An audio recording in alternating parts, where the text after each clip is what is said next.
Donc, je vais vous présenter juste l'organisation, comment ça va se passer. Si tout le monde est d'accord avec le programme, on va pouvoir dérouler. On va d'abord commencer par un mot d'introduction par Vincent Gibert, vice-président du département en charge de l'éducation, de la vie associative et des valeurs de la République. Ensuite, on aura un témoignage, une introduction, puisqu'on bénéficie de la présence de Dominique Sopo, président national d'SOS Racisme. On salue dans la salle d'ailleurs les piliers d'SOS Racisme locaux, les locaux de l'étape, n'est-ce pas Sofiane et d'autres. Ensuite, on aura le témoignage donc de Florian, Yacine, Fadela, Amina, Grégory et Sacha qui sont militants d'SOS Racisme et qui nous présenteront les différentes actions, axes de travail d'SOS Racisme. Ensuite, il y aura un petit retour dans la salle, un échange. Après, on aura le film Noir en France, qui est un documentaire qui a été vu, puisqu'il a été diffusé sur France Télévisions, qui a fait beaucoup parler, qui a renouvelé un peu quand même la question du racisme au quotidien avec des témoignages de gens connus et moins connus, et donc voir comment ce film impacte sur l'action d'SOS Racisme, l'action qu'on peut avoir en territoire et la vision qu'on peut avoir de la lutte antiraciste aujourd'hui. Donc bienvenue aux personnes qui arrivent encore, installez-vous et on va démarrer avec, si le programme convient à tout le monde, avec Vincent Gibert.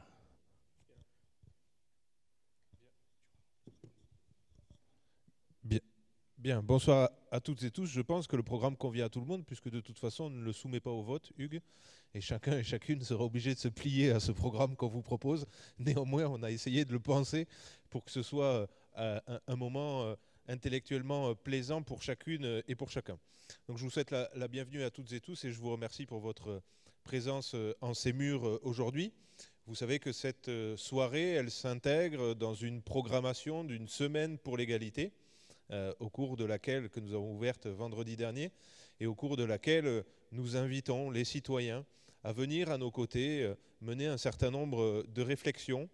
Ce soir, c'est la question du racisme que nous interrogeons en partenariat avec l'association SOS Racisme, que je remercie pour leur présence, et avec qui nous avons désormais noué un partenariat qui nous conduit à nous retrouver de façon très régulière, puisque le conseil départemental est une collectivité qui souhaite faire vivre la République sur son territoire.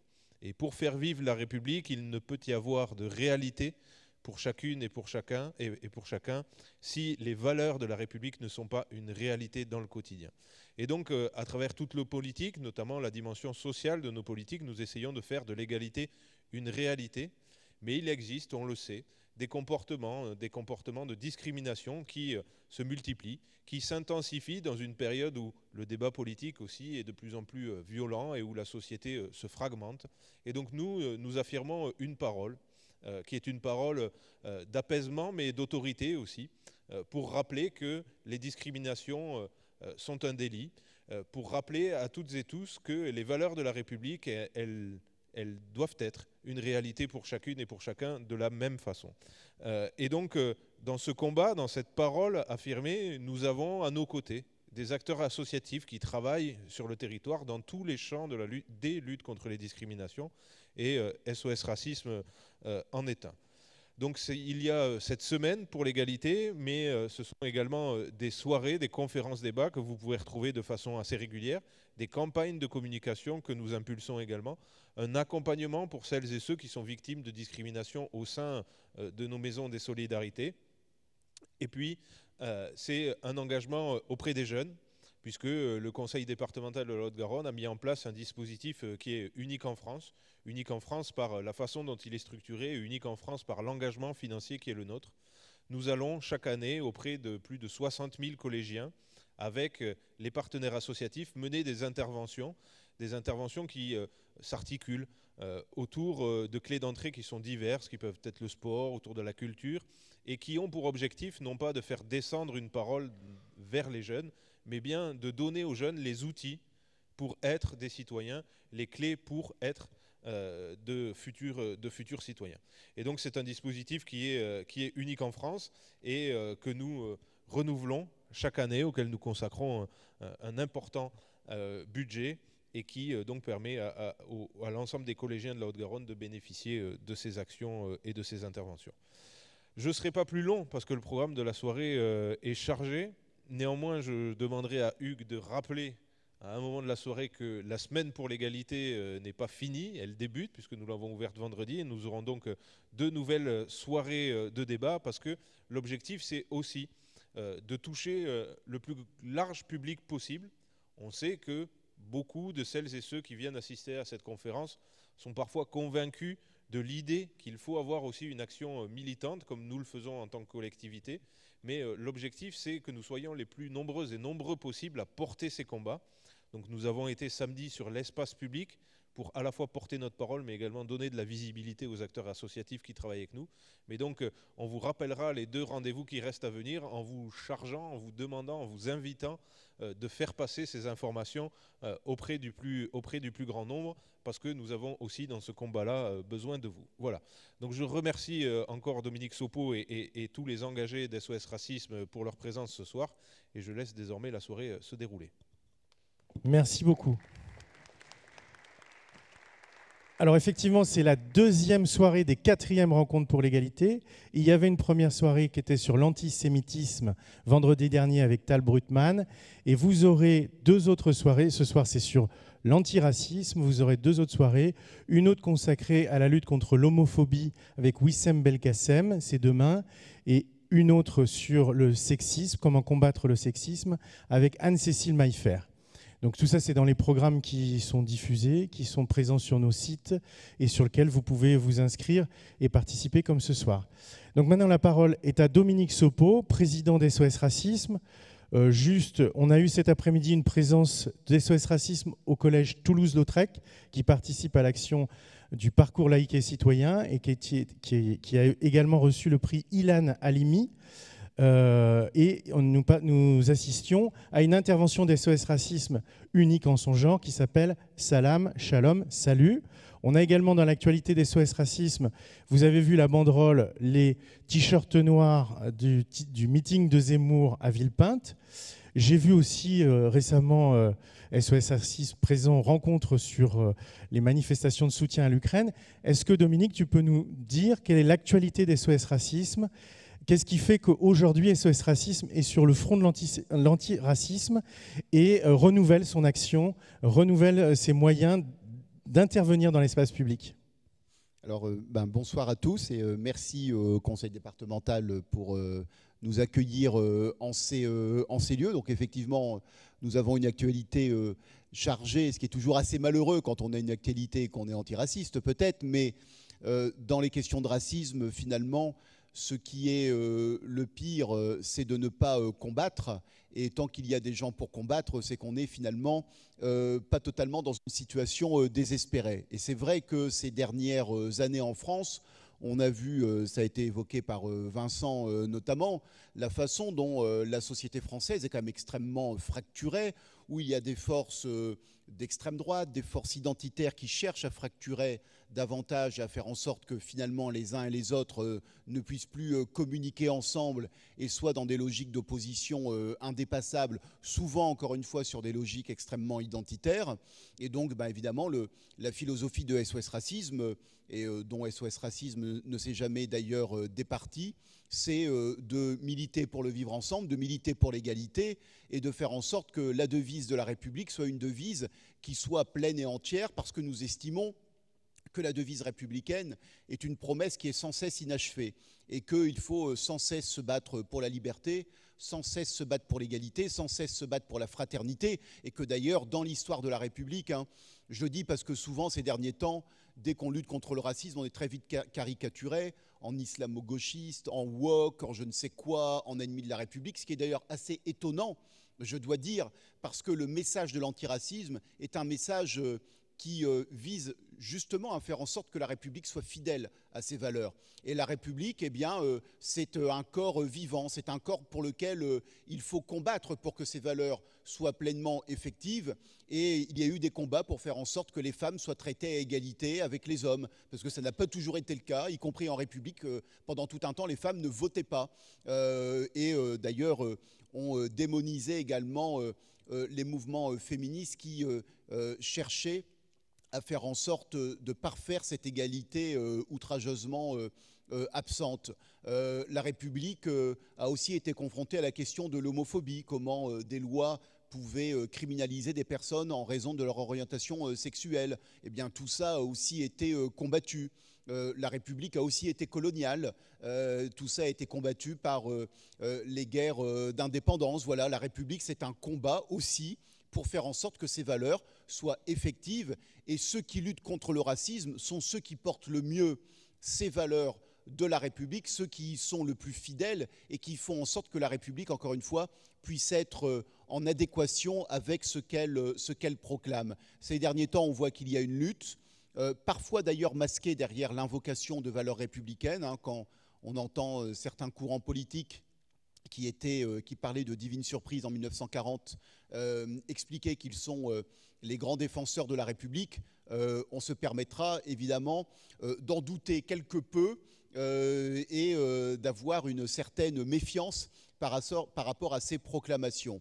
Et ce que nous avons fait ces dernières semaines, très rapidement, puisqu'on parle de notre actualité, effectivement, d'ailleurs des jeunes qui sont ici présents étaient au meeting de Zemmour, avec les t-shirts non au racisme. C'est des images qui ont fait le tour du monde, quasiment, tellement ces jeunes ont été confrontés à la violence de la part de nervis fascistes, dont certains avaient la devise des SS tatouée sur la jambe, hein, juste comme ça. Ce qui était quand même très intéressant, c'est qu'il n'y avait aucune insulte. C'est des jeunes qui disent non au racisme. Quand on dit non au racisme dans certains espaces, on se fait frapper. Les gens disent provocation. Mais quelle est la provocation de dire non au racisme? Ou alors, pour qui est-ce une provocation? Ce serait quand même ça qui serait intéressant. Des gens se sont dit, mais que faisait SOS Racisme au meeting d'Éric Zemmour? Ils ne se sont pas dit, mais que faisait un nazi au meeting d'un candidat à l'élection présidentielle? Comme quoi, parfois, les questions faussement ingénues marquent aussi ou témoignent de certaines inclinaisons ou de certains abandons. Et ces jeunes-là, qui représentaient le beau visage d'une France plurielle, d'une France métissée, hein, ils étaient de toutes origines, ils étaient de toutes les confessions ou de non-confessions, ils étaient de tous les milieux sociaux, eh bien ils sont venus dire ensemble non au racisme. Et ces jeunes que l'on démonise souvent en expliquant, notamment lorsqu'ils sont trop bronzés, que ce sont ceux qui vont enterrer la République, eh bien ce jour-là sont ceux qui sont allés porter le message qui est un message républicain, à savoir le refus du racisme. Et c'est eux qui ont été confrontés à la violence, alors même qu'on les dépeint souvent comme étant la base d'une violence civilisationnelle et même barbare plutôt annoncée. Donc c'était, je pense, un geste fort qui permet aussi de dévoiler certains non-dits, parce que moi, ce qui me surprend beaucoup ces dernières semaines, et on en parlera avec les jeunes dans un instant, c'est comment aussi, finalement, on est confronté à toute une série de discours racistes, antisémites. On a quand même des débats où on nous explique qu'on va revoir la Constitution pour faire en sorte de pouvoir discriminer légalement, enfin, c'est quand même ce qui est dit, hein, très ouvertement. On nous explique que peut-être que Pétain a sauvé les Juifs français, enfin, on en est là en 2022 dans une élection présidentielle en France, et on est sommé de dire « Ah bah oui, mais il faut entendre ce que les gens y disent, parce que quand même, s'ils le disent, c'est qu'il y a bien une raison. » À un moment donné, il y a quelque chose qui s'appelle la morale, qui s'appelle l'éthique, et qui s'appelle le refus du racisme, parce que le racisme et l'antisémitisme, on le sait, sont des fléaux qui, lorsqu'ils commencent à sortir, sont extrêmement nocifs et sont extrêmement compliqués à faire rentrer dans les poubelles d'où ils n'auraient pas dû sortir.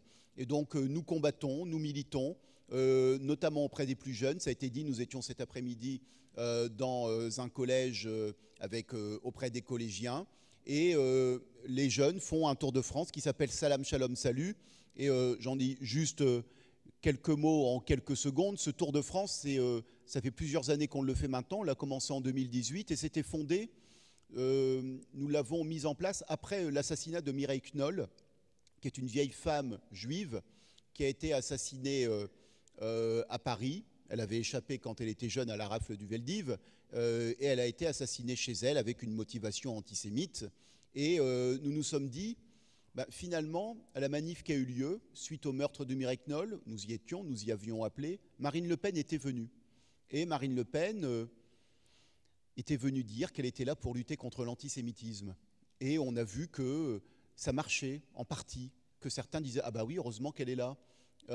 Et on s'est dit, alors là on est vraiment dans la perversité, parce que lorsqu'on lutte contre le racisme et l'antisémitisme, ça ne peut jamais être pour désigner un autre groupe à la vindicte publique. Et quand on lutte contre la haine, ça n'est pas pour rajouter des couches de haine. Et on s'est dit, finalement, il faudrait qu'il y ait des jeunes qui tournent, au point de départ c'était juifs et arabes, pour dire non, en fait, nous, on ne va pas rentrer dans cette perversité, dans cette perversion de l'opposition entre les uns et les autres, qui a y compris été utilisée à Toulouse et qui peut aussi être à l'origine des meurtres de l'école Ozar Hatorah, qui dans quelques jours en seront à leurs 10 ans.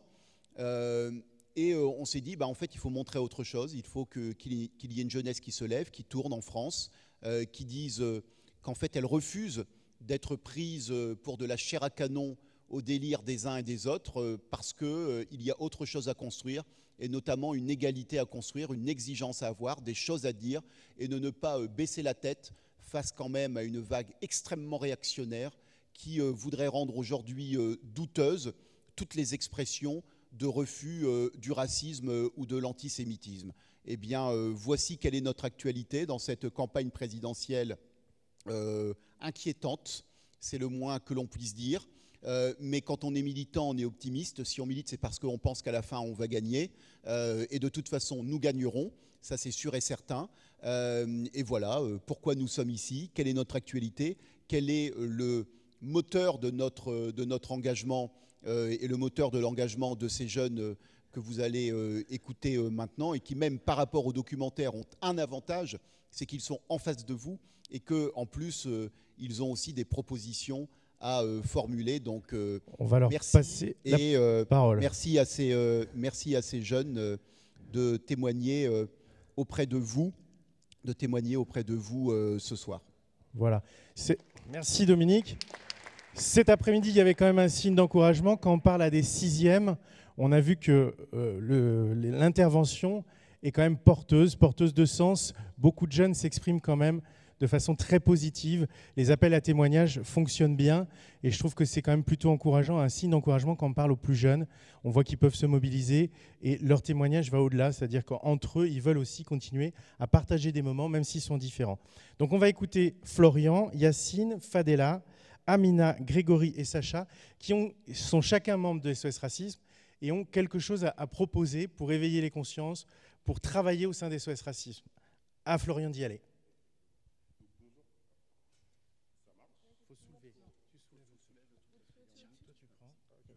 Allô, là on m'entend?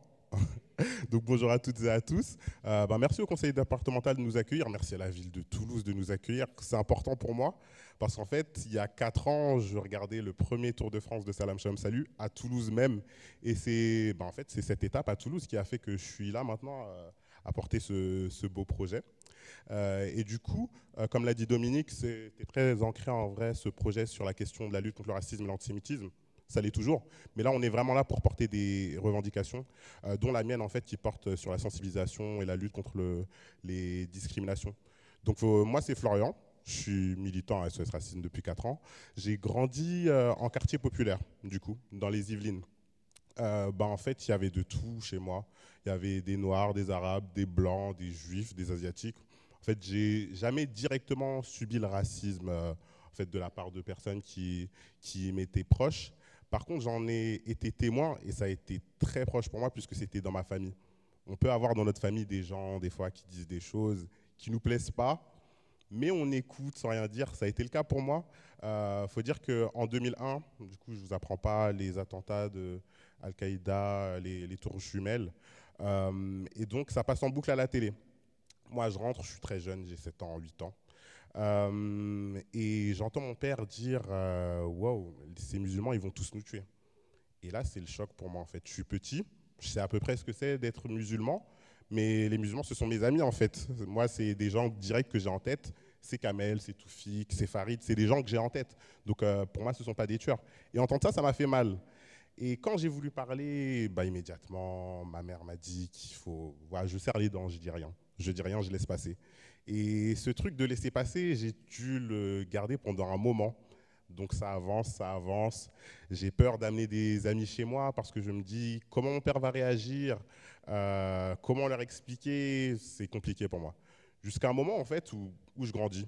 Et tout simplement, je sais que j'ai raison. Je sais que ça ne se fait pas en fait de catégoriser les gens comme ça, même si c'est mon père. Et même si c'est l'autorité parentale qui est toute sacrée, je sais quand même que j'ai raison. Et à un moment, quand mon père il parle, ben, je choisis de m'opposer. C'est pas facile, je suis peut-être le premier à le faire, c'est pas simple. Mais je le fais tout calmement pour dire que ça se fait, tout simplement que ça se fait pas ce qu'il fait. Nous, on est noirs, on peut se faire aussi insulter parce qu'on est noir, on peut se faire insulter pour plein de choses. Et c'est pas juste, en fait, tout simplement. Donc une embrouille qui dure 5-10 minutes, une éternité pour moi, hein, c'est vraiment une éternité pour moi. Et jusqu'au moment où bah, mon père, en fait, il commence un peu à me raconter son histoire aussi. Mon père vient du Tchad, du coup. Donc c'est un pays d'Afrique centrale où majoritairement les personnes étaient chrétiennes jusqu'à un coup d'État, en fait, en 67, où un dictateur a armé des rebelles qui sont partis un peu dans tous les villages. Et ce qui s'est passé, c'est que dans le village de mon père, des rebelles qui portaient la majorité musulmane ont tué des gens de son village et l'ont forcé à se convertir. Donc quelque chose de compliqué, quelque chose de très compliqué. Moi, je me prends ça en pleine face, c'est très violent. Et je me dis, waouh, mon père, en fait, c'est pour ça qu'il est comme ça. Mais en fait, à un moment, je me dis que c'est pas juste. C'est pas juste parce que, voilà, il dit ça parce qu'il a eu cette expérience, mais il aurait pu avoir une expérience, en fait, je sais pas moi, avec une autre majorité, parce qu'il y a d'autres majorités, avec une majorité chrétienne, avec une majorité juive. Je parle aussi à mon père pour lui dire que, voilà, en fait, on ne peut pas juste catégoriser les gens parce qu'on a eu une expérience. Aussi douloureuse soit-elle, on ne peut pas faire ça. Et cet épisode, en fait, avec mon père, ça m'a beaucoup appris et ça m'a beaucoup donné envie de m'investir. Et j'ai compris que, voilà, même quand il y a des choses sur lesquelles je me sentirais, entre guillemets, pas concerné parce que, voilà, je n'étais pas musulman à l'époque. Donc, j'aurais pu dire, bon, mon père, il dit ça, c'est pas grave. Mais en fait, avoir l'envie de se lever comme ça contre les discriminations, c'est quelque chose qui m'a animé. C'est pour ça que j'ai poussé la porte des SOS Racisme, en fait, tout simplement. Et moi, ma revendication, en fait, puisqu'on est des jeunes, mais on porte surtout des revendications, c'est qu'il y ait plus d'associations qui interviennent dans les milieux scolaires. Moi, tout simplement, quand j'étais plus jeune, j'aurais bien aimé qu'il y ait une association qui vienne me dire oui, ce que ton père il a dit, c'est pas, enfin, c'est raciste, ça se fait pas de dire ça. En fait, ça aurait pu aussi me conforter dans l'opinion que j'avais. Mais pour ça, en fait, il faut que les associations elles passent la porte des écoles. Et c'est pour ça que c'est important pour nous que de pouvoir sensibiliser les jeunes à la question de la lutte contre le racisme et les discriminations. Donc, voilà.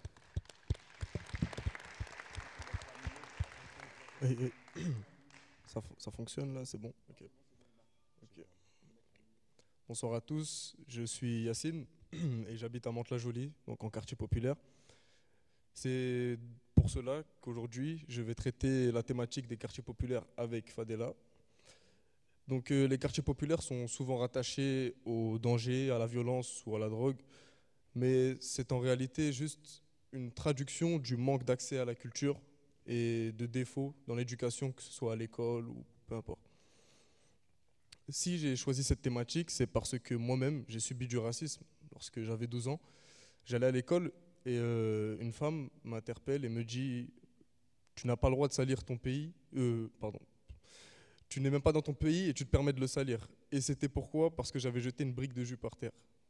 Pour dire des choses comme ça pour un enfant de 12 ans, c'est grave parce que ça laisse des séquelles. Et moi, n'ayant jamais reçu de formation ou de témoignage ou peu importe, bah, je l'ai insulté. Et c'est pour cela que aujourd'hui, je revendique le fait qu'il doit y avoir davantage d'accompagnement pour les jeunes de quartiers populaires et plus d'intérêt qui leur soit donné par n'importe quelle forme de projet, d'événements et des ateliers qui servent à faire face justement à ces insultes. Et ce que je vous dis n'est pas anodin parce que SOS Racisme l'a fait pour moi et ça m'a fait progresser. Sauf que maintenant, j'ai envie que que ça se répande de plus en plus et que d'autres personnes puissent faire face aux insultes, aux insultes racistes. Enfin, les jeunes de quartier populaire, et je me tiens ici surtout pour vous dire ça, ne sont pas dépourvus d'ambition et ont des rêves. Et ils peuvent les réaliser. Croyez-moi, ce sont des jeunes comme tout le monde. C'est juste que c'est justement ce manque d'accès à la culture et ce manque tout court auquel ils font face qui est problématique. Et donc en tant que jeune de quartier populaire, j'en ai marre d'être attaché à des choses qui ne me correspondent pas forcément. C'est pour ça que j'aimerais vous dire, battons-nous ensemble. Et s'il y a des personnes intéressées pour mener à bien des projets, je suis ouvert à la fin. Voilà.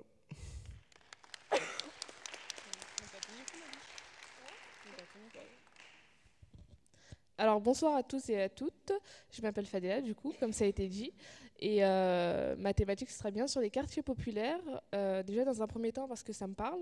Je viens d'Aubervilliers, un quartier populaire, enfin une banlieue plutôt, une banlieue parisienne, donc dans le 93, je pense que beaucoup de gens en ont entendu parler pour sa jeunesse malheureusement, mais toujours dans le mauvais sens. On voit beaucoup l'image négative des jeunes quand il y a un petit souci qui se passe, donc on va zoomer dessus. Il faut savoir que je fais partie, je suis membre du conseil local des jeunes d'Aubervilliers, qui est un dispositif qui est mis en place par le service jeunesse de ma ville. Et ce dispositif m'a permis d'intégrer SOS Racisme et Salam Shalom Salut. Et c'est là aussi que j'ai rencontré beaucoup de jeunes qui venaient de partout, hein, comme Florian, comme Yacine et les suivants qui vont passer bientôt. Et du coup, j'ai pu me rendre compte que j'étais dans une image d'entre-soi. C'est-à-dire que j'étais avec des jeunes qui me ressemblaient. J'étais avec des jeunes qui ne se demandaient pas forcément quelles étaient les autres questions dans le monde, ou sinon c'était toujours dans une vision binaire. Bon, il y a les réseaux sociaux qui jouent aussi beaucoup, mais voilà, c'était les conflits dans le monde, bah, c'est soit t'es pour, soit t'es contre, mais tu peux pas être les deux. Ou comment dire, oula j'ai un blanc. Nuancer, voilà, merci. Tu peux pas nuancer ton propos.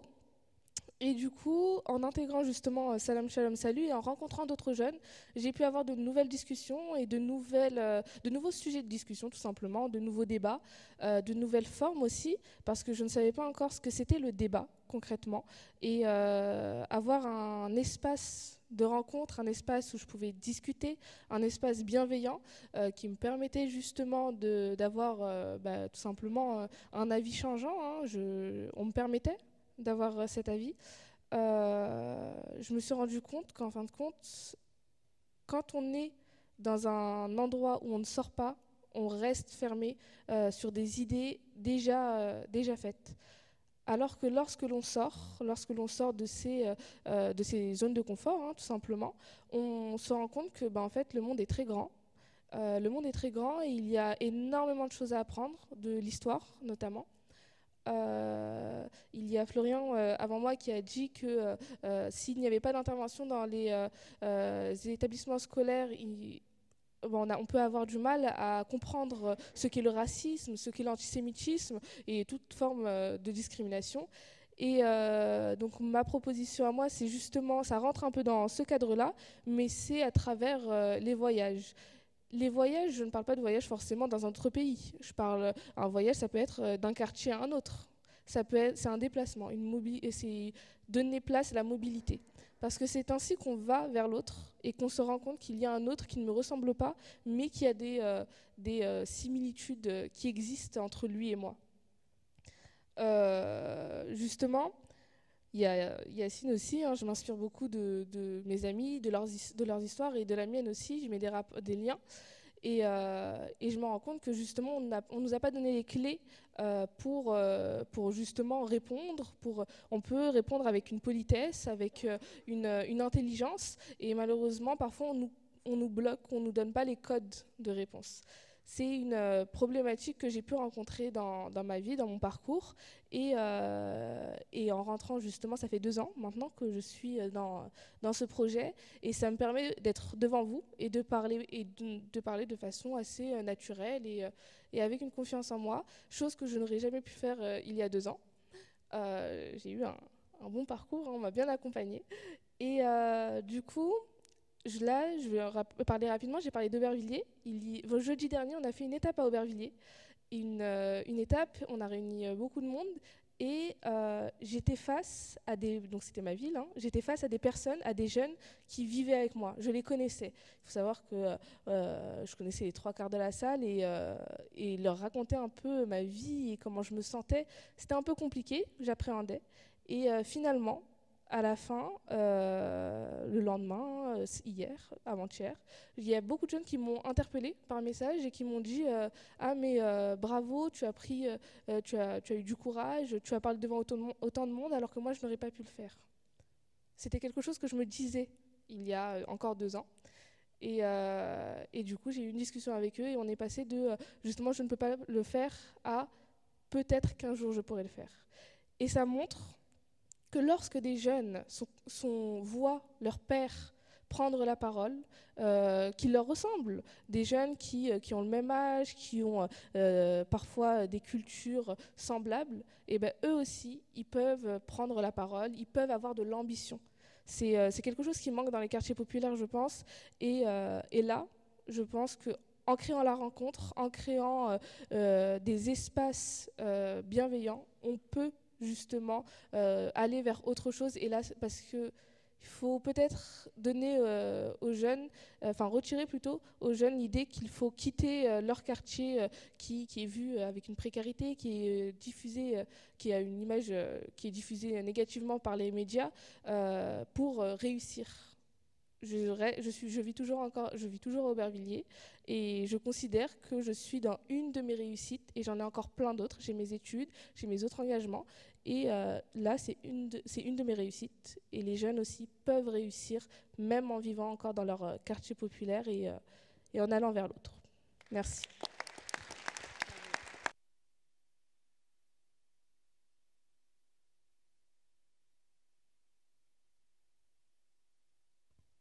C'est bon, on m'entend ? Ok. Du coup, bonsoir, moi je m'appelle Amina, j'ai 20 ans et je suis militante à SOS Racisme depuis maintenant 2 ans. Du coup, pour parler un peu de moi, du coup je suis une enfant de 2 immigrés algériens. Donc c'est très très lié à la revendication que moi je veux porter qui concerne les mémoires et notamment l'histoire dans le sens de ce qu'on étudie à l'école et de ce qu'on apprend aux élèves. Moi, du coup, mes 2 parents sont algériens, et c'est-à-dire qu'avant la terminale, je ne savais même pas qu'il y avait eu des événements en Algérie, qu'il y avait eu une guerre. J'en connaissais rien. Et je me rappelle, du coup, avant la réforme, que, en fait, en terminale, on a le choix entre les mémoires soit de la Seconde Guerre mondiale, soit de la guerre d'Algérie. Je me rappelle que notre prof d'histoire nous avait laissé le choix, vous préférez étudier quoi, et qu'à l'unanimité dans ma classe, on s'était dit, bon, les mémoires de la Seconde Guerre mondiale, voilà, on connaît tous les dates, c'est beaucoup plus simple. Et notre professeur nous avait un peu fait un sermon dans le sens où, justement, elle se rappelait que à son époque, elle non plus, elle ne savait pas du tout c'était quoi la guerre d'Algérie. Du coup, au final, elle nous a un peu imposé de parler de ce sujet-là.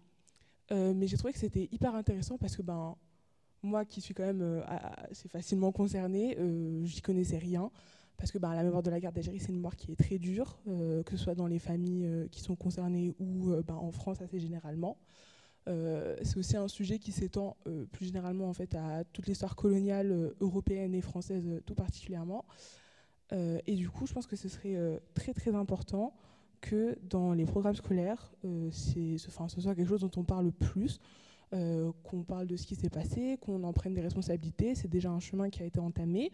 Et puis surtout, en fait, qu'on parle des impacts que ça peut aujourd'hui avoir, notamment sur les questions qui nous animent, je pense, nous particulièrement, sur justement le racisme, les préjugés, l'antisémitisme aussi. Voilà.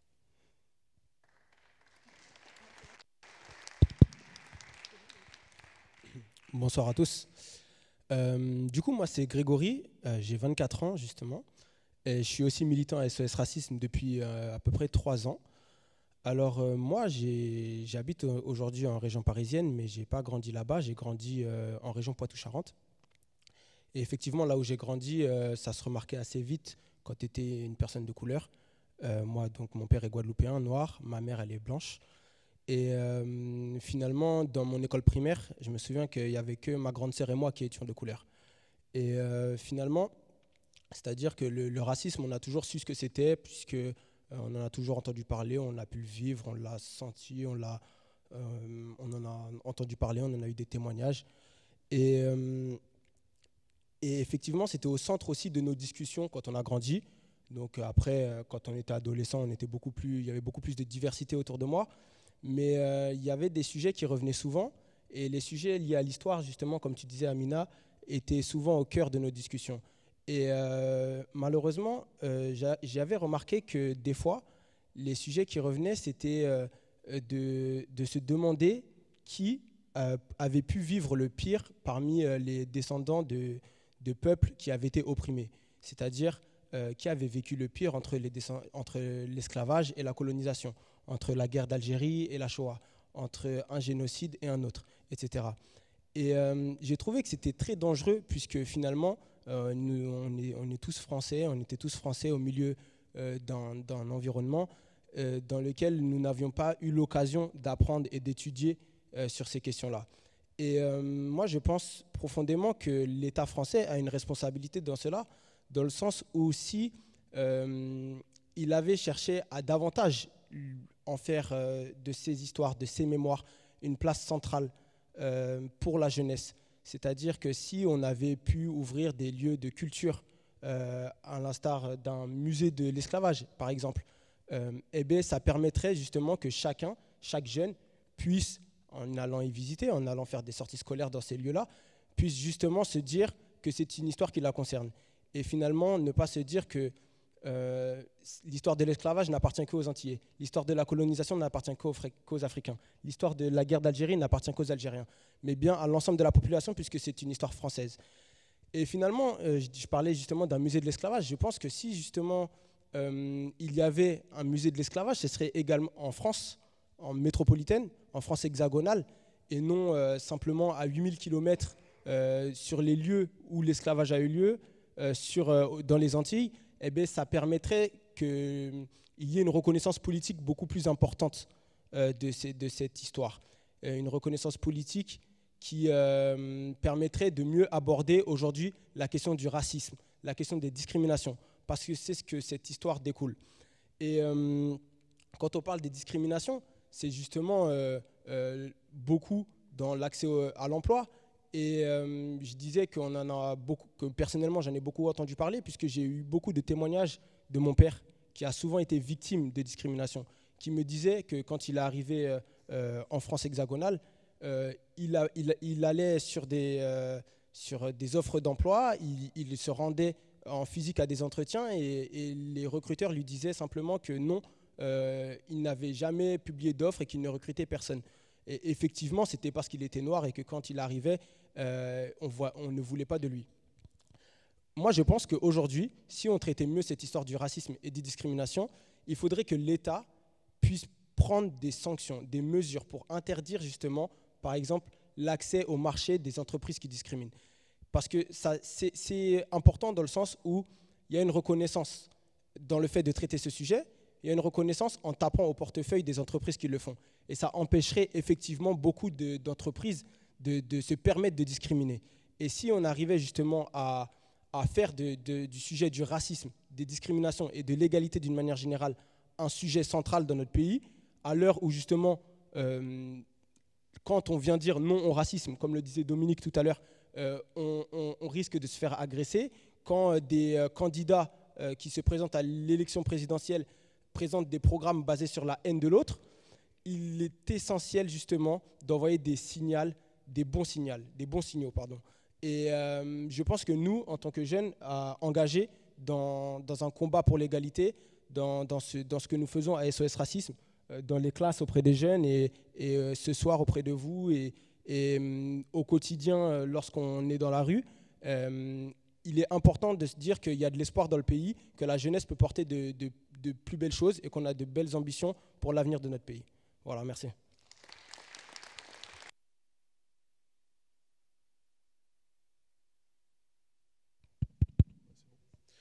Du coup, bonsoir à tous. Alors, je m'appelle Sacha Algan, on m'entend? Ouais. J'ai pris l'avion, désolé, j'ai l'oreille un peu bouchée, donc je vous entends mal. Enfin, je m'entends mal, pardon. Du coup, comme Grégory, je suis métisse, donc je viens aussi du coup d'une union mixte. J'ai une mère qui est française et marocaine et un père qui est ivoirien. Et dès petit, je me suis intéressé à ma condition. Et je me suis vite rendu compte que j'avais des cheveux qui n'étaient pas comme ceux des autres, que je prenais un peu plus de temps que mon copain, par exemple Julien, à me coiffer le matin. Toutes ces choses-là. Et je me suis rendu compte en fait que j'avais une identité complexe et une condition qu'il fallait que je connaisse aussi, parce qu'on parle aussi de ça, on parle aussi de connaître sa condition et d'être en mesure aussi d'expliquer ce à quoi on peut être sujet. Donc j'ai eu un intérêt directement pour les questions de racisme, de discrimination, etc. Très très jeune. Et donc du coup, moi comme Yacine, je viens de Mantes-la-Jolie. Et à Mantes-la-Jolie, c'est une ville qui est aussi connue parce qu'il y a une arrestation de 156 lycéens qui ont été mis à genoux et les mains sur la tête par les CRS. Et je voulais du coup parler de ça parce que j'ai moi en tout cas comme revendication le fait de durcir l'accès à la profession de force de l'ordre et d'être plus rigoureux dans le recrutement de ces derniers, parce qu'aujourd'hui on ne peut pas nier le fait qu'il y ait des forces de l'ordre qui ont un comportement qui est inadéquat. Pour le coup, moi en tout cas à Mantes-la-Jolie, dans mon lycée, ce que des camarades à moi ont vécu, c'était quelque chose d'inadéquat. Et c'est pour ça que je pense que cette mesure, elle a sa place en tout cas dans nos revendications, que aussi les candidats à la présidentielle devraient aussi saisir de ces questions-là, parce qu'il y a un réel mal-être aussi dans les quartiers populaires. Je veux dire, aujourd'hui, quand on est dans les quartiers populaires, en tout cas moi pour ma part, quand je vois la police, le premier réflexe que j'ai, c'est pas de me dire que je suis en sécurité, mais c'est plutôt de me dire, s'ils viennent vers moi, où est-ce que je peux aller? Et ça, c'est une réalité. Il y a des gens qui l'ignorent beaucoup, et je pense qu'il faut vraiment que les pouvoirs publics s'en saisissent. Je veux dire, il faut que il y ait de la police de proximité aussi, parce qu'au-delà de la répression, au-delà du contrôle d'identité, il faut qu'il y ait de la communication aussi avec les jeunes. Je veux dire, la police, elle ne peut pas que punir, elle ne peut pas que apporter assistance, elle doit aussi apporter écoute. Et je pense que c'est des mots qui font sens avec le blason que les forces de l'ordre ont, et qui est de protéger et servir. Et je pense qu'aujourd'hui, ces questions-là, il faut qu'on les traite. Et je pense que pour un avenir du coup meilleur, dans lequel on pourrait tous du coup s'épanouir, je veux dire, si on veut tous faire France ensemble, si on veut tous faire société ensemble, il faut qu'on traite les problématiques de tous. Et du coup, moi, c'est celle de la police, et c'est pour ça que je porte cette revendication. Voilà. Merci. Alors, on peut profiter d'un court moment, parce qu'on a le film Noir en France qu'on veut tous voir, le documentaire qui est inscrit à l'ordre du jour. Mais là, vous avez donc des militants qui ont exprimé leur témoignage, qui ont exprimé aussi des ambitions de faire changer, bouger les choses en France, et peut-être même au-delà, peut-être même en Europe, peut-être même au-delà de l'Europe. Donc si vous souhaitez poser des questions, approfondir des choses qui ont été dites, on peut saisir l'occasion là, puisqu'après on voit le documentaire et on revient pour avoir un échange entre nous sur le documentaire et réagir sur le documentaire. Est-ce qu'il y a des interpellations? Oui.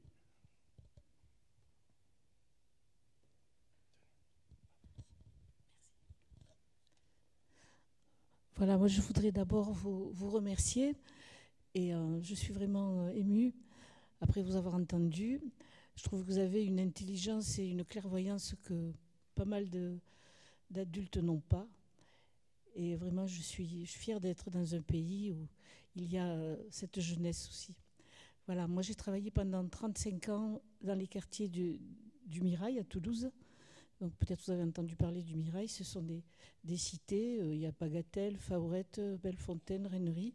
Donc mon métier c'était l'animation socio-culturelle, et j'ai toujours travaillé avec ce que vous avez dit au départ, c'est-à-dire tout ce qui est outils culturels, ouverture, débat. On a toujours discuté avec les jeunes, on a toujours vécu des moments comme ça d'échange et de partage. Alors ce qui me surprenait, c'est qu'il y avait d'un côté tout ce qui était quartier, la vie des quartiers, la culture, les loisirs, et de l'autre côté, il y avait l'école. Et c'était très compliqué de faire des passerelles entre les deux. Alors je ne sais pas si maintenant les choses ont changé, je l'espère, parce que bon, vous avez un rôle important à jouer quand vous allez dans les écoles. Vous avez un rôle important à jouer pour mobiliser à la fois les enseignants, les sensibiliser aussi, parce que certains le sont, mais peut-être qu'il y a des choses à améliorer, je ne sais pas comment vous le voyez. Moi, ce que je vois, c'est que ces jeunes, quand je les rencontre maintenant, ben, ils me disent que ça a servi, que c'est des petites graines qui ont été semées sur tout ce qu'on a pu faire. Et quand je partais avec eux, souvent ils regardaient, ça m'étonnait parce qu'ils marchaient dans les rues de Toulouse en regardant leurs chaussures sans oser lever la tête. Et moi, je ne comprenais pas trop. Je disais, mais pourquoi vous faites comme ça? Ils me disaient, tu sais Sylvie, j'ai l'impression qu'on voit que je vis à Bagatelle et que c'est écrit sur mon front. Et ça m'avait vraiment, vraiment, vraiment touchée. Et on essayait de faire en sorte que justement cette image-là change et qu'on puisse, on puisse vivre une vie de citoyen dans Toulouse et avec ces jeunes. Voilà, j'aimerais savoir juste si pour vous l'école est encore un peu inaccessible ou si c'est un lieu où vous avez l'impression d'avoir votre place par rapport à votre mission.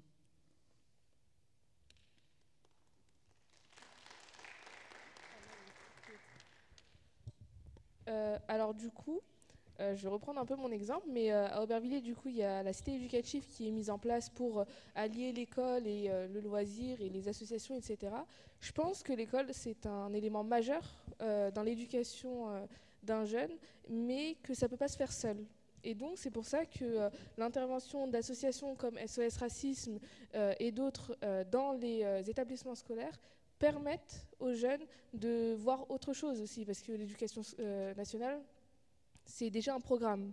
Alors que là, le fait qu'il y ait des interventions préventionnelles, des interventions qui font apprendre de nouvelles choses, vont amener à des ouvertures et je comprends, j'entends ce que vous dites et je l'ai vécu, je l'ai entendu, je l'ai vu autour de moi. Mais je pense qu'il y a des choses à améliorer, bien sûr, à l'école, mais que ça peut se faire avec des associations telles que SOS Racisme. Et je voulais dire, j'aime bien aussi l'expression que vous utilisez de planter des graines, parce que c'est ça qu'on fait. On est conscient que quand on va parler à des jeunes en fait, de racisme et discrimination, ils ne vont pas forcément, sur le coup, avoir une révélation, mais c'est des choses en fait, sur lesquelles ils réfléchissent. Et au-delà de l'école même, c'est important d'avoir des espaces aussi en dehors de l'école. Typiquement, il y a des écoles où en fait, on se retrouve que dans le même quartier. Et nous aussi, l'idée, c'est de faire des ponts entre des jeunes qui viennent de différents endroits. Par exemple, à Marseille, on a fait un événement à l'hôtel de ville à côté de la Canebière. Après, on a fait aussi quelque chose dans les quartiers nord. Donc, le but aussi, c'est qu'il y ait de la communication entre les différents jeunes aussi. Et en dehors de l'école aussi. Bonjour, j'admire votre recul, votre réflexion sur vos origines, les conditions, les difficultés que vous avez pu rencontrer, et sans aucune polémique du tout. Je voudrais simplement savoir ce que vous inspire cette question qui avait été posée à un professeur il y a plus de 50 ans, qui avait rendu une copie avec une mauvaise note à une personne. Cette personne lui a dit « c'est parce que je suis noir que vous m'avez mis une mauvaise note », alors que ce n'était pas du tout le cas. Je voudrais savoir ce que vous inspire cette question qui avait été posée. Oui, non, moi j'avais plusieurs réflexions. D'abord, sur le musée de l'esclavage. Il y a la ville de Nantes qui a fait un énorme travail, puisque c'est un port négrier. Et ils ont beaucoup travaillé autour de cette réalité, qui est la réalité de la ville de Nantes. Et vous pouvez effectivement y voir un musée de l'esclavage, un mémorial de l'esclavage. Donc ça, c'est un point important, c'est que le problème de la France, c'est qu'il y a des initiatives qui sont réparties.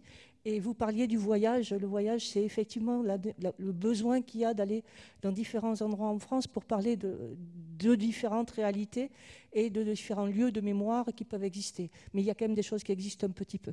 Voilà, ça c'est la première chose. Ensuite, ce que vous voulez dire, effectivement, dans les témoignages, et ce qui me pose question, moi, c'est le problème de la mixité.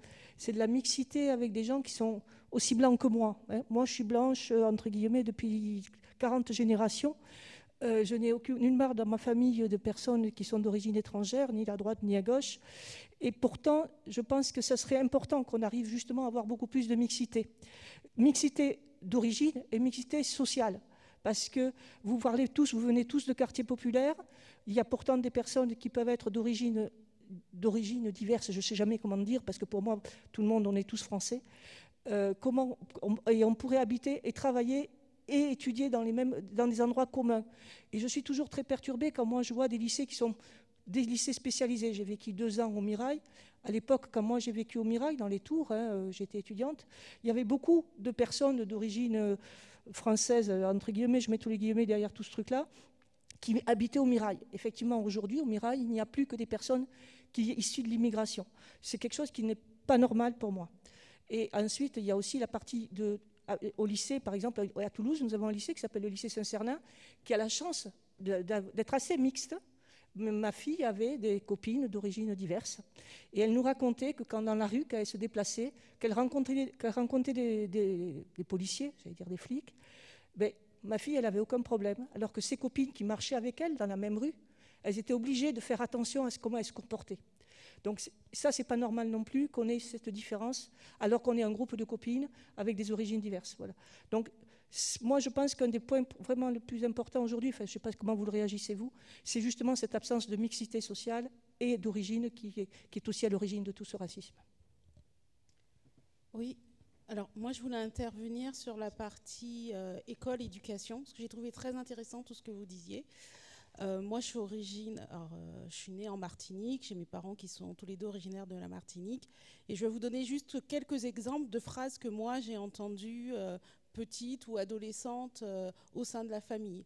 Donc ma mère qui me disait ce qu'on lui apprenait à l'école, c'était nos descendants les Gaulois. Voilà, c'est ce qu'on apprenait à ma mère qui est originaire de la Martinique, c'est qu'elle descendait des Gaulois. Ce que j'ai beaucoup entendu aussi, c'était la France, il n'y avait pas d'esclavage. Ils participaient à la traite, mais il n'y avait pas d'esclavage. Et en fait, ils parlaient de la France métropolitaine, mais ils oubliaient les Antilles. Là, je parle vraiment de choses que j'ai entendues dans ma famille. Et j'ai découvert vraiment très tard qu'en fait, je descendais d'esclaves, quoi. Ça m'a fait un peu un choc d'ailleurs, mais j'ai découvert très tard parce que c'est comme des choses qui sont un peu cachées. Mes parents sont arrivés en France métropolitaine avec le Bimidum. Jamais ils n'en ont parlé. Je sais qu'ils arrivaient de la Martinique, hein. Moi je suis née là-bas, donc j'avais bien cette conscience. Mais le dispositif réel, pareil, ça j'en ai jamais entendu parler. Donc je pense que la partie éducation est vraiment essentielle. L'histoire globale de la France, hein, sans remettre en question quoi que ce soit, mais c'est une histoire globale que nous avons. L'esclavage, le colonialisme en fait partie. Et vraiment, je pense que c'est dès l'école qu'on doit apprendre, parce que dans les familles, souvent on n'en parle pas, même les familles concernées, hein, on n'en parle pas parce qu'on a un peu honte. Et donc, je pense que c'est important que ce message vienne de l'école. Et après, j'ai juste un témoignage aussi que je veux rendre par rapport à tout ça. Tout à l'heure, on va voir un reportage qui est diffusé sur France 2. Je tiens vraiment à remercier France Télévisions, parce que c'est grâce à eux que j'ai découvert cette histoire de l'esclavage aux Antilles. Il y a eu une série qui est sortie, alors maintenant, il y a plus de 15 ans, mais qui était très, très bien faite. Le Bimidum, pareil, ils ont fait une série qui était très, très intéressante. Ce qu'on va voir aujourd'hui, je pense qu'ils sont vraiment dans leur rôle de service public quand ils font ce genre de choses, que je ne suis pas sûre qu'ils aient autant de public que sur des séries populaires. Après, il y a d'autres choses. Là, j'ai concentré un peu sur ces sujets-là. Mais vraiment, moi, je trouve que c'est vraiment intéressant qu'on puisse avoir des programmes de cette qualité en France.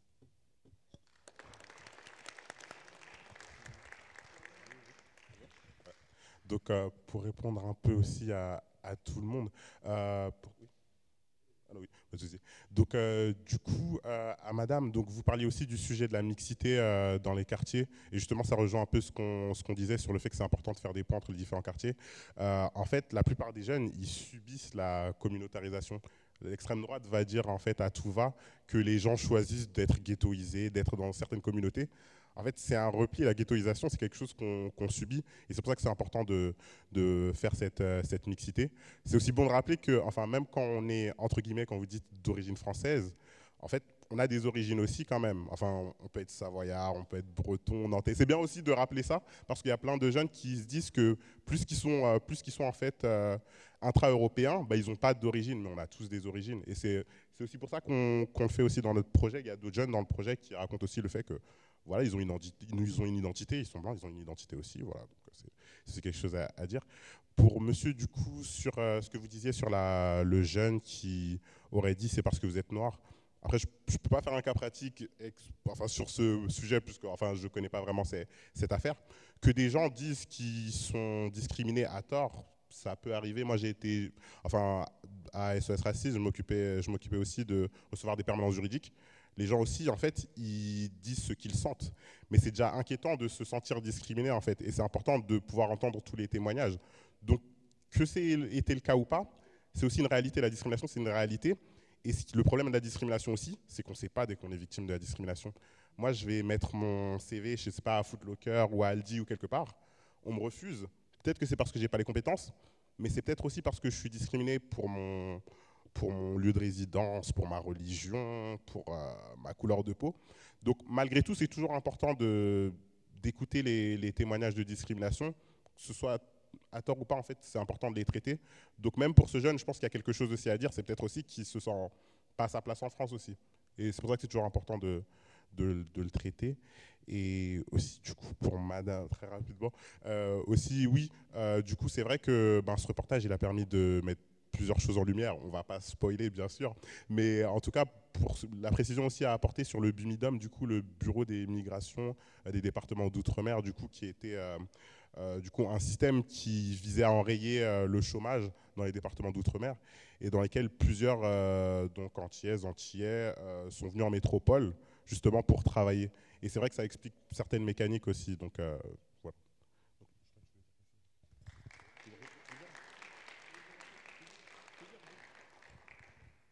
On reviendra de toute façon. Si c'est possible, je propose qu'on voit le documentaire. Tu veux dire ? Ouais, parce qu'après, vas-y. Je m'en vais moi d'ailleurs, parce que on dire comme je suis enseignant, j'enseigne demain matin à 8h à Paris, donc je reprends un train de nuit pour être à l'heure devant mes élèves, puisqu'on parlait beaucoup d'école. Sur la question juste de l'école et la question, alors effectivement c'est un cas, c'est vrai, c'est faux, j'en sais rien, sur la question de pourquoi j'ai eu telle note.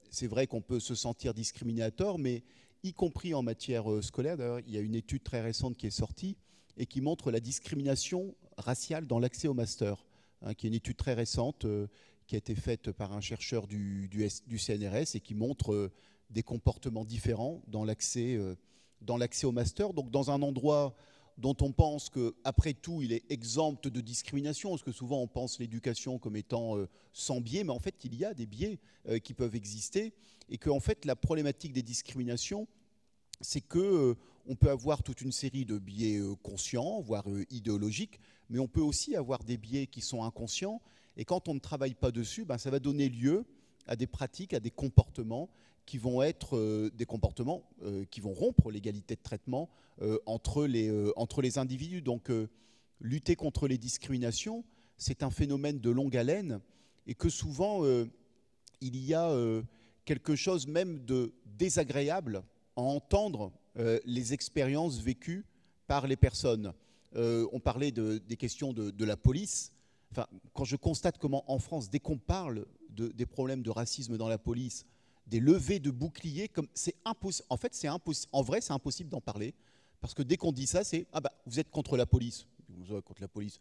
Moi, je ne suis pas contre la police. Je suis très content d'avoir la police. Si un jour je suis agressé, je suis très content d'avoir la police qui vient me sauver ou qui vient me protéger. Ce n'est pas la question d'être contre ou pour la police. C'est la question de comment, lorsqu'on est face à une institution, l'institution, elle doit être irréprochable. Et c'est quand même la moindre des choses. Et qu'il n'y a rien, j'allais dire, ce qui est scandaleux, c'est de dire on ne peut pas parler de ce sujet. Il y a 2 ans, toute une série de témoignages, puisque le documentaire c'est sur des témoignages, mais il y a 2 ans, rendez-vous compte, des policiers qui ont témoigné en disant qu'ils étaient victimes de racisme de la part de leurs collègues. Pas un seul mot du ministre, pas un mot. C'est quand même extraordinaire. Quelqu'un qui dit « je travaille pour l'État et dans mon métier, je suis victime de racisme, de discrimination, de harcèlement à cause de ma couleur de peau », pas un seul mot. Ce serait arrivé dans d'autres corps de fonctionnaires, comment dire, je pense que le ministre, le Premier ministre et le Président s'exprimaient pour dire qu'est-ce que c'est que ces histoires, c'est pas normal. Donc il y a une problématique, peut-être que c'est désagréable à entendre, mais ce qui est désagréable, ce qui est le plus désagréable, c'est pas d'entendre qu'il y ait du racisme dans la police, c'est quand on est jeune, d'être contrôlé 10, 15, 20 fois, parce que, j'allais dire, Sacha l'a peut-être pas dit, comment dire, nous faisions une soirée il y a 2 ans, Rire contre le racisme à SOS Racisme, avec SOS Racisme et l'UEJF. On fait une soirée le soir donc au local, une soirée entre guillemets. C'était le moment où il y avait encore les papiers, etc. pour sortir. L'administration française, bon voilà, il faut faire des papiers. Il veut arriver au local pour nous rejoindre pour un petit pot de fin de soirée. Il est contrôlé par la police qui l'insulte et qui le plaque contre le mur. Donc, voilà, lui, un jeune qui marche, rien, comment dire, au bout de 2 secondes, il se fait maltraiter.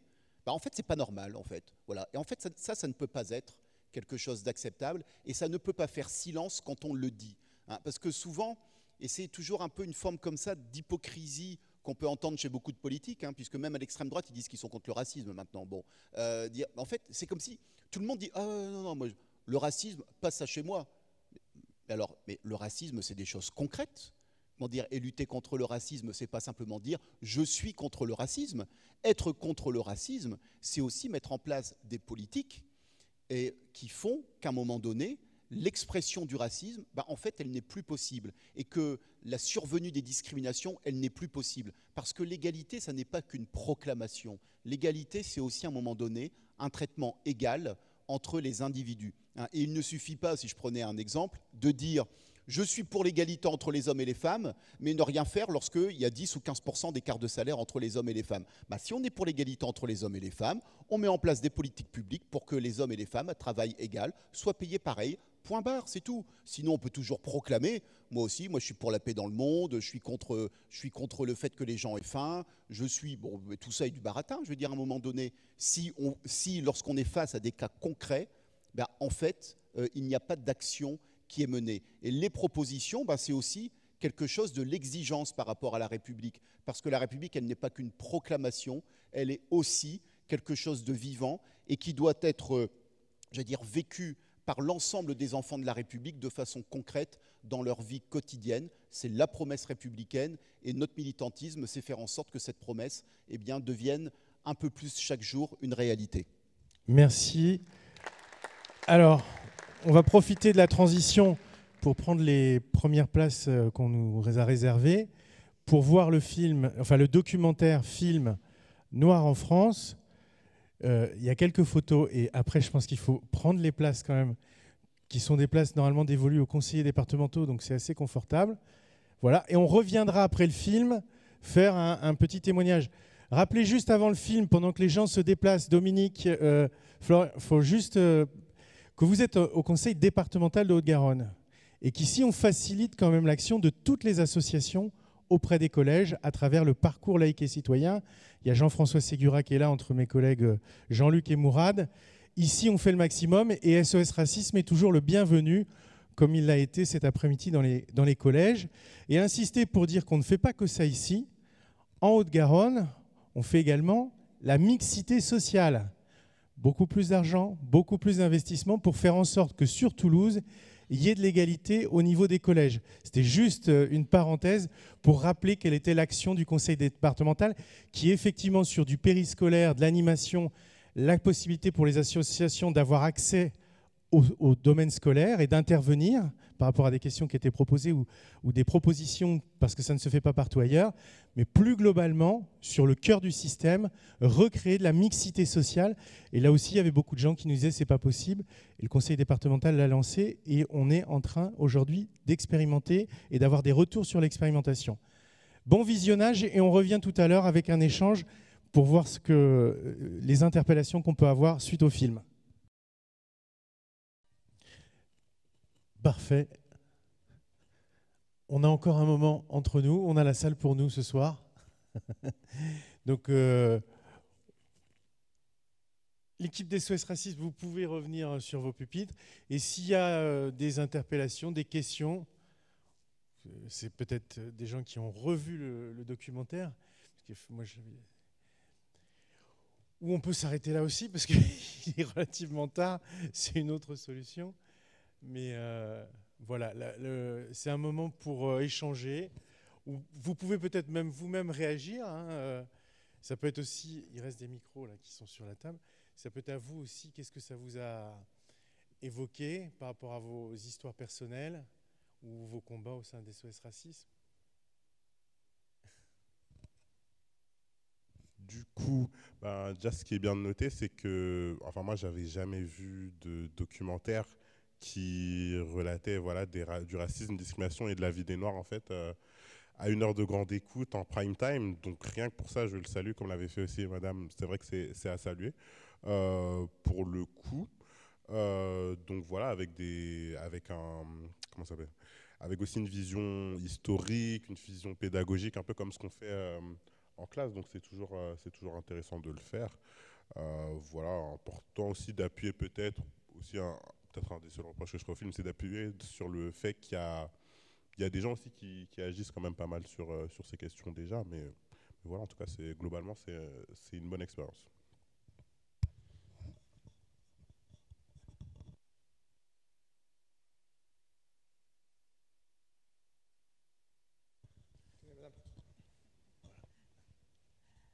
Merci beaucoup. Alors moi j'aime beaucoup ce film parce que quand il se termine, on se sent bien. C'est un film qui se veut optimiste, qui parle alors, souvent avec beaucoup d'humour, d'épisodes très douloureux. Ça les fait mieux avaler, mieux digérer.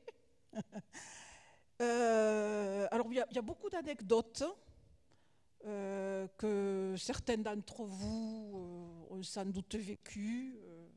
Moi la première, je vais parler d'ailleurs d'un petit épisode qui m'est arrivé quand j'étais plus jeune, parce que bon, maintenant j'ai plus de 60 ans, j'ai les cheveux blancs, que je ne cache pas, qui sont frisés parce que je ne les défrise plus. J'avais 35 ans, bon, je n'ai pas eu de problème au lycée. J'ai eu une enfance privilégiée, je dis privilégiée par rapport à d'autres, parce que ma mère était enseignante, blanche, dans un petit village. Donc j'étais la fille de la prof de maths. Donc mon enfance jusqu'au lycée, c'était du beurre. J'ai eu des petites remarques au lycée. Ah oui, mais t'as pas la tête d'une enseignante. Bon, j'ai pris ça comme ça. Et puis, quand je suis arrivée à Toulouse, là, j'ai découvert un autre côté de la France que je ne connaissais pas. Alors, je vais éviter la recherche de petits boulots, mais je vais revenir sur les recherches d'appartements. Parce que ça rejoint une question d'une personne là qui parlait, qui disait qu'il y avait une catégorie de gens qui sont tous au même endroit. Bon, moi, je n'ai pas d'accent africain, antillais, quoi que ce soit. Donc, quand je demandais au téléphone, parce qu'à l'époque, c'était par téléphone qu'on cherchait des appartements, ah oui, vous pouvez venir. Et puis quand on me voyait, ah désolé, mais l'appartement, il vient juste d'être loué. Je ne vous dis pas le nombre de fois. J'ai travaillé à Lille, dans le Nord. L'appartement que j'ai pu avoir, c'est par l'intermédiaire de mon chef de service qui avait son beau-père qui avait un appartement à louer et qui me l'a loué parce que j'ai passé 6 mois à chercher un appartement. 6 mois. À Toulouse, ça a été la même chose. J'ai habité avenue Honoré-Serre, mais alors sous les combles, très mal chauffé, pas isolé, parce que c'était le seul appartement que j'ai pu avoir. Et en travaillant, j'estimais qu'il y avait des personnes qui avaient plus de difficultés que moi, et que donc les appartements en HLM, eh bien, il valait mieux que je les laisse quand même à d'autres qui avaient plus de problèmes. Ma cousine, qui avait un très bon salaire, qui habitait Paris, ne s'est vue proposer, quand elle a voulu partir de HLM, que des souplexes miteux. Elle a donc acheté un appartement. Ça a été plus facile pour elle d'acheter un appartement que de trouver une location. Alors, il y a un épisode dont je parlais très peu et dont je parle maintenant. Alors, je ne vais pas y mettre du tout d'humour. J'habitais donc avenue Honoré-Serre, juste à côté, là. Et juste de l'autre côté de la rue, c'est le quartier des Chalets. Donc, je garais ma voiture le soir en rentrant du boulot, où je pouvais, et souvent, c'était dans le quartier des Chalets. J'ai eu ma voiture qui a souvent été dégradée, enfin des petits problèmes. Bon, c'était pas grave. Hein. Et puis, alors, les petites réflexions en attendant le feu rouge. Ah oui, mais viennent même jusque dans le quartier. Voilà. Parce qu'au Mirail, on peut y habiter. Mais dans le quartier des Chalets, ça, c'est pas possible. Jusqu'au jour où j'étais avec ma mère, on allait à Castres acheter des tissus. Donc je prends ma voiture, puis on se gare sur le parking de l'entreprise, et puis 5 minutes après, les gens sont affolés, disent « Ah oui, il y a une voiture qui fume, qui prend feu, on a appelé les pompiers. » Cette voiture-là, c'était la mienne. Donc je me suis adressée au garagiste qui m'a été indiqué par mon assurance. Et quand j'y suis revenue, il m'a donné une tringle qui était recourbée. Il me dit, voilà, votre voiture, elle a pris feu parce que quelqu'un a mis cette tringle en la faisant passer par comment on appelle ça, la calandre, là, sur le devant de la voiture. Et il m'avait coincé le ventilateur, donc le moteur a chauffé. Et donc, si on ne s'était pas garé 10 minutes plus tôt, avec ma mère, on mourrait brûlé dans la voiture. Donc, vu les réflexions que j'avais eues, je comprenais très bien qui étaient les personnes qui avaient fait ça. Donc, je me suis rendue au commissariat. Et alors, au commissariat, bon, j'attends mon tour, et puis quelqu'un m'appelle, j'y vais. Et bon, j'explique ce qui m'est arrivé. Alors le gendarme me fait « Ah mais oui, mais vous êtes sûr que ce n'est pas un ancien petit copain là qui vous en veut ?» Je dis « Mais non, mais je viens de vous dire que c'est parce que je suis victime de racisme. » Mais ça, ce n'était pas possible à dire. Hein. Donc je me suis énervée, je le dis là comme ça, hein, je me suis mise à pleurer. Donc je suis sortie, je suis allée aux toilettes. Et aux toilettes, j'ai été suivie par un gendarme pour voir ce que je faisais aux toilettes. On ne sait jamais, peut-être que j'allais sniffer quelque chose, je ne sais pas. Hein. Donc je suis revenue dans le bureau, j'ai récupéré mon sac à main et je suis partie. Je n'ai même pas fait une main courante. Donc ça se passait il y a 30 ans. Alors, à l'époque, je travaillais dans le nord de Toulouse, j'avais plein de collègues. Je n'ai rien dit pendant 10 ans. Alors, il y a des choses qu'on entend là avec humour, mais il y a des choses que quand on les vit, ben, l'humour, on ne l'a pas. Hein. Voilà.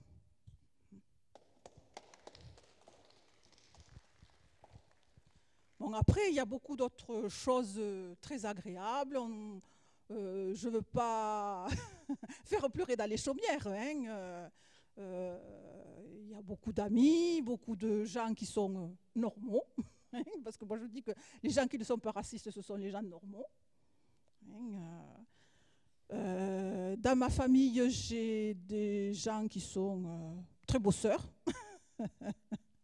qui en ont bavé, qui ont bien réussi, en se faisant peut-être un petit peu tirer l'oreille aussi, parce qu'il y a un âge à l'adolescence où des fois il faut Il faut expliquer qu'il y a des choses quand on entend ah oui, mais mes notes, les profs sont racistes. Oui, mais ça ne marche pas avec moi. Hein. Je sais que les profs, tu en as peut-être un qui est raciste, mais la plupart, ils ne le sont pas. Hein. Donc les notes, si elles ne sont pas bonnes, c'est parce que tu n'as pas bûché. Voilà. Merci Hein. beaucoup. Merci pour ce témoignage. Alors, la première chose que j'ai envie de dire par rapport à une des deux choses que vous avez évoquées, du coup, la question des logements et la question du rapport à la police, il y a une chose qui est transversale, c'est la question de la formation. La question de la formation des agents immobiliers, la question de la formation des agents de service public pour justement ne pas discriminer et recevoir correctement les plaintes. Et ça, c'est une des choses qu'avec le projet, on porte comme revendication, qui est une meilleure formation des agents et c'est une des choses d'ailleurs qui a été appliquée à la suite de testing de SOS Racisme. Donc les testings qui sont le mode de preuve pour faire révéler des discriminations dans des agences immobilières. On avait fait montrer qu'il y avait plus d'une agence sur deux qui pratiquait ou qui était prête à pratiquer la discrimination. Et du coup, derrière, avec le ministère du Logement, il y avait des formations sur la lutte contre les discriminations obligatoires dans toutes les agences immobilières qui ont été mises en place. Donc ça, c'est une des victoires de SOS Racisme et une des choses qui est importante. Et du coup, effectivement, dans certaines de ces agences qui ont bénéficié de ces formations, on a refait des testings et on a vu que, alors pas toutes, mais certaines, ne refusaient catégoriquement après la discrimination. Et du coup, ça, c'était très intéressant pour nous de voir que ces formations servaient vraiment à quelque chose, puisque derrière, quelques temps après, en fait, les agents ne pratiquaient plus la discrimination.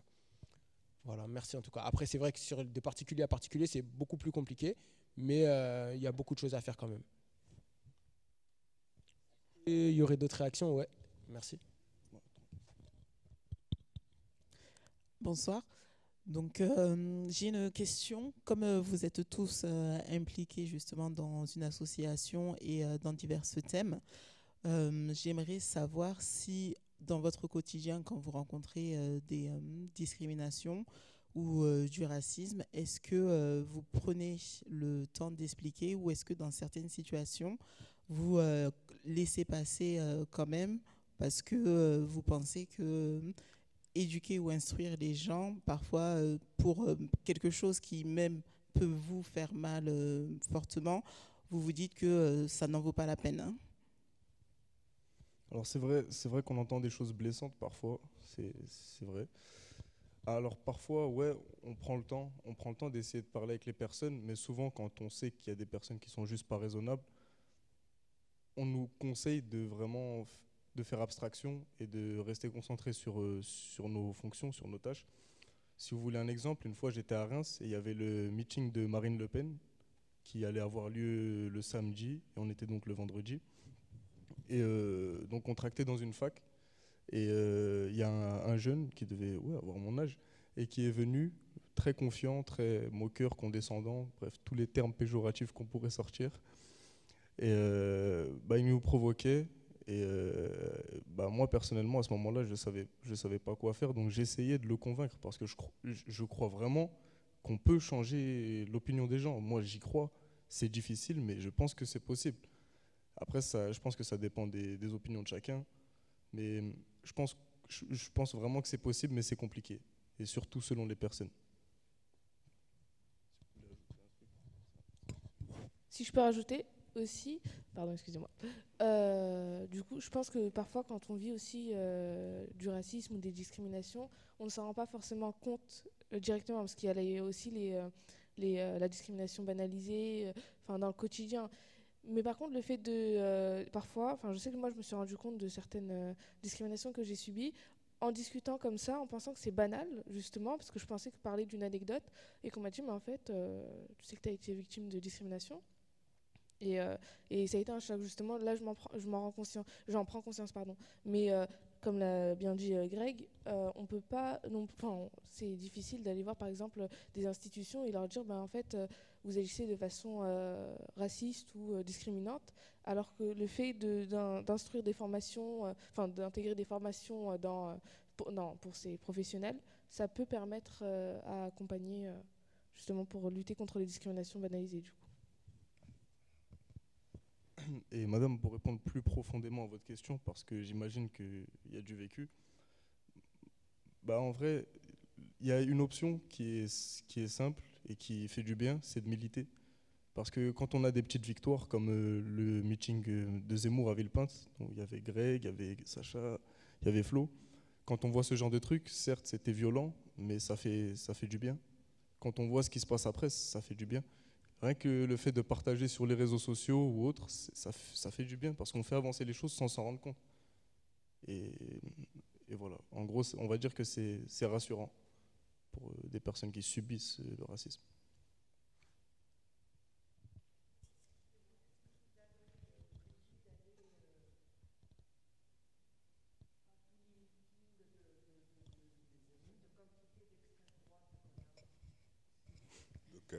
Forcément, on a eu cette réaction forte pour Éric Zemmour parce qu'on sait que c'est un polémiste qui est multirécidiviste et c'est important pour nous de marquer le coup. Mais on ne va pas juste être à la remorque de leurs actions. C'est important aussi pour nous d'être à l'initiative de choses. On ne court pas juste derrière l'extrême droite. En fait, nos sujets, ils en valent la peine. On réunit du monde et il n'y a pas besoin en fait, de tout le temps être derrière lui. Puisqu'au final, nos idées sont majoritaires, même si on sait que voilà, dans les médias, ça peut ne pas transparaître. On sait qu'on est majoritaire.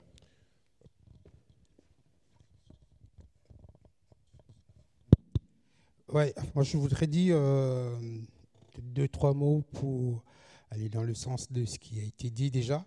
Je ne sais pas pour vous, par rapport au témoignage de tous ces jeunes qui, quelque part, à travers leur récit, à travers leur parcours, à travers ce qu'ils font, leur engagement.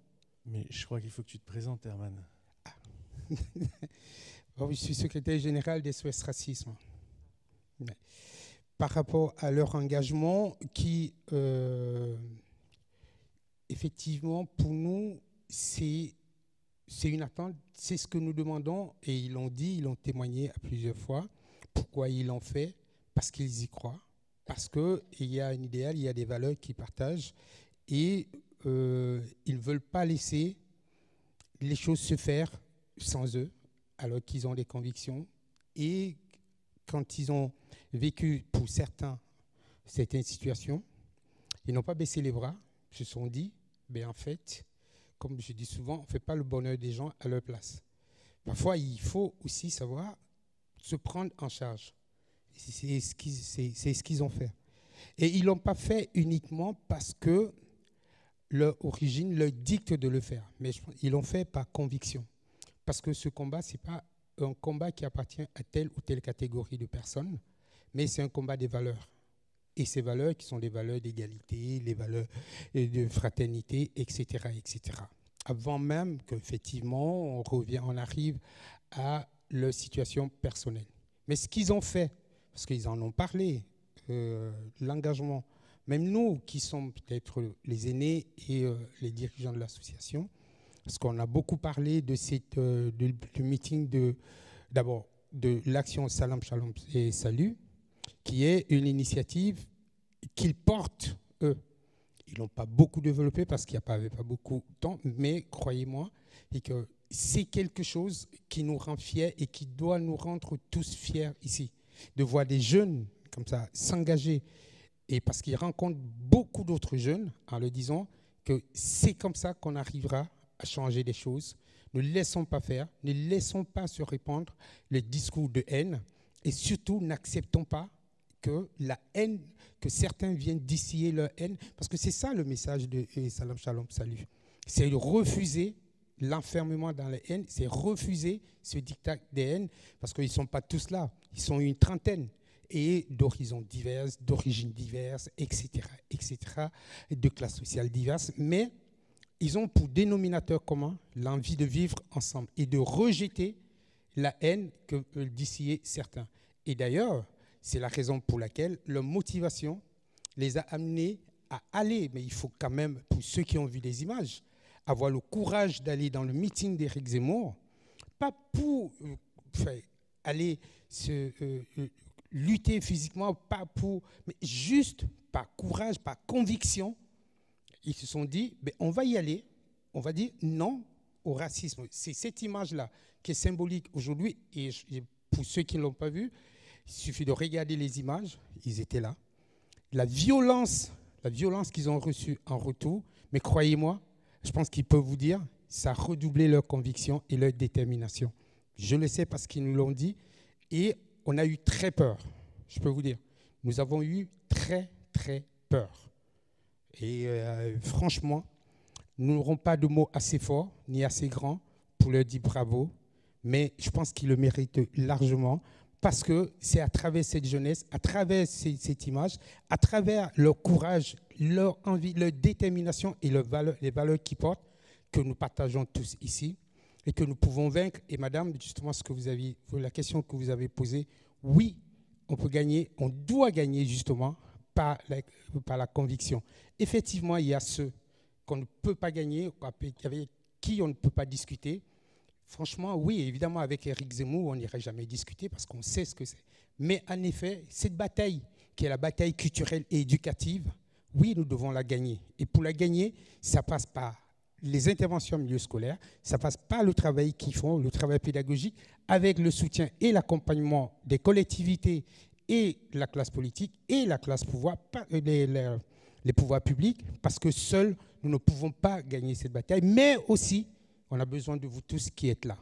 Parce qu'en fait, on n'a pas la science infuse pour dire que, ben, voilà, parce qu'on est militant, on va tout régler. Mais on a besoin de tout le monde, parce que ce chemin, parce que notre vision que nous partageons tous ensemble, pour l'imposer, nous avons besoin de tout le monde.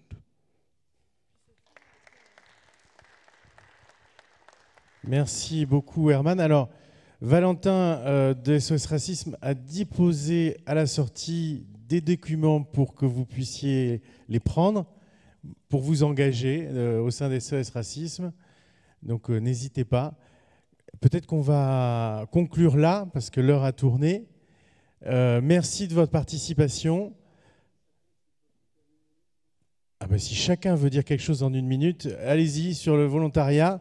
Pour clore, c'est Herman qui le propose. On ne peut rien refuser à Herman. 1 minute. Non, mais engagez-vous.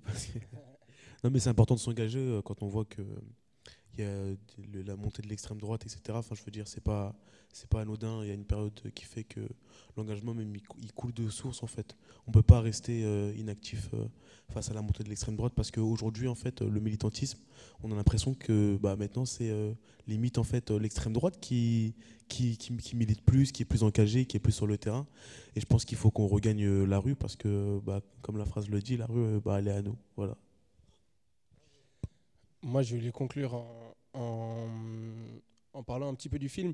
Alors, le film, c'est vrai qu'il était super, dans le sens où ça montre des vécus qui sont réels, des expériences qu'on peut partager ou que des amis ont pu partager avec nous. Mais maintenant, il ne faut pas s'en arrêter là, il ne faut pas s'arrêter simplement à ce qui se passe, il faut aller plus loin, il faut se demander qu'est-ce qu'on en fait maintenant, qu'est-ce qu'on fait pour vraiment lutter contre tout ça et pas simplement poser les faits. Et la conclusion du film, si j'ai bien compris, c'est que l'histoire, elle n'est pas figée et que justement, on peut la changer. Donc, engageons-nous encore une fois, agissons. Et puis, comme l'a dit Herman, on a besoin de tout le monde. En vrai, je vais m'aligner un peu sur ce qui a été dit avant. C'est vrai que notre combat, en vrai, il est incomplet si on n'a pas l'aide de tout le monde. Donc, faisons société ensemble.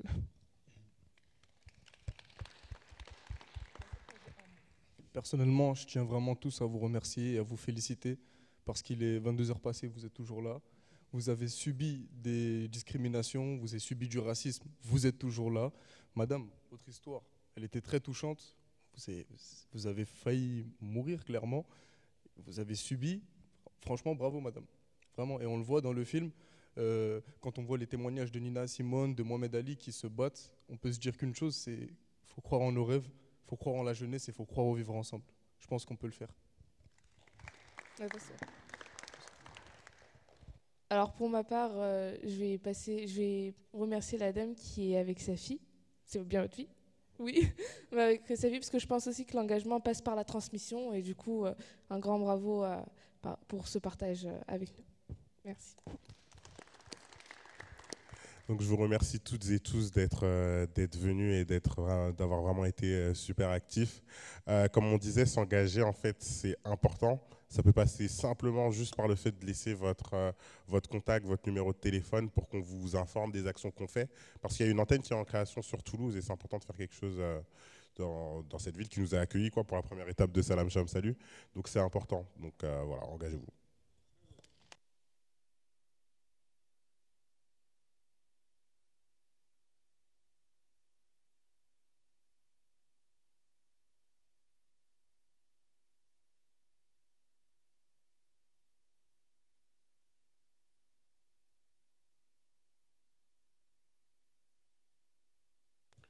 Ouais, donc juste.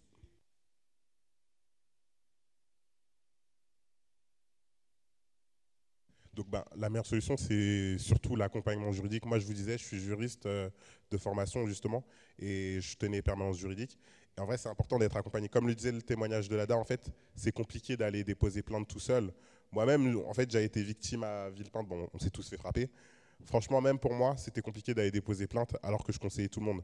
Parce que c'est important d'être assisté et de ne pas être vraiment juste seul face à ces problèmes. Mais si vous voulez, je peux venir, on va continuer à en parler pour Juste, sur le coup, la meilleure solution, c'est de ne pas réagir, forcément. Laisser passer, et puis après, il faut traiter le problème. Mais merci en tout cas à tous, et bonne soirée.